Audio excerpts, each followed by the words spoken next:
Hello friends, ఎలా ఉన్నారు? Hello friends, ఇది మనము సేంద్రియ వ్యవసాయం గురించి ఈ వీడియో ద్వారా తెలుసుకుంటున్నామండి. ప్రధానంగా భారతదేశంలో ఎంతో కాలం నుంచి సాగు చేస్తున్న వ్యవసాయము ఈ సేంద్రియ వ్యవసాయం అండి.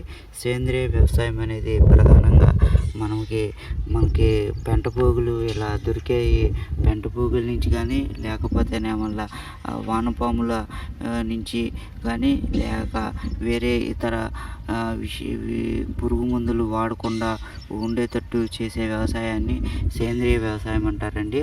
ఈ సేంద్రియ వ్యవసాయం వల్ల మనకి ఆరోగ్యం అనేది చాలా బాగుంటుంది. పండిన పంటలు అనేది విషపూరితం అవ్వకుండా, అలానే మనకి నేల అనేది నిస్సారం అవ్వకుండా ఈ సేంద్రియ వ్యవసాయం వల్ల ఉపయోగకరంగా ఉంటుంది.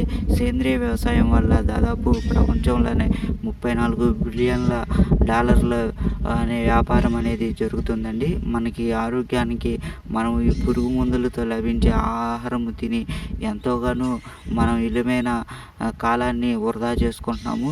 కానీ సేంద్రియ వ్యవసాయం అని ప్రతి రైతు కనుక అవలంబిస్తే పంట దిగుబడి కొంచెం తగ్గినా కానీ మనకి విలువలతో కూడిన పౌష్టికాహారం అనేది లభిస్తుందండి. అలాంటిది ఈ సేంద్రియ వ్యవసాయాన్ని మనకి ఎలా చేస్తారు ఏంటనేది ఈ వీడియో ద్వారా మనము ప్రధానంగా తెలుసుకుంటున్నాము. మనకి కావాల్సింది వర్మీ కంపోస్ట్ కానీ లేకపోతేనే వల్ల మనకి ఇలా ఏదైతే ఆవులు గేదెలు పేడ నుంచి ఉండేదాన్ని కానీ మనకి సేంద్రియ వ్యవసాయంలో భూమిని దున్నుకొని ఈ విధంగా మనము చేలు అనేది వేసి పంటలు అనేది పండించడం అనేది జరుగుతుందండి.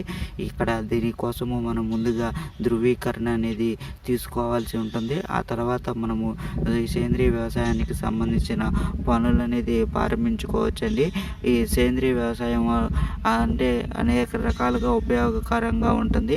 అధిక దిగుబడులు రావడానికి గాను పంట మార్పిడి విధానాన్ని అవలంబించడము, అలానే నేల సంరక్షణ చర్యలు తీసుకుంటే సేంద్రియ వ్యవసాయం కూడా ఈ యొక్క ఏదైతే పురుగు మందులతో వ్యవసాయం చేస్తున్నారు దీని మీద కూడా బాగుంటుంది. అధిక దిగుబడులు అలానే అధిక రాబడి రావడానికి కూడా ఈ సేంద్రియ వ్యవసాయం అనేది ఉపయోగపడుతుంది ఫ్రెండ్స్.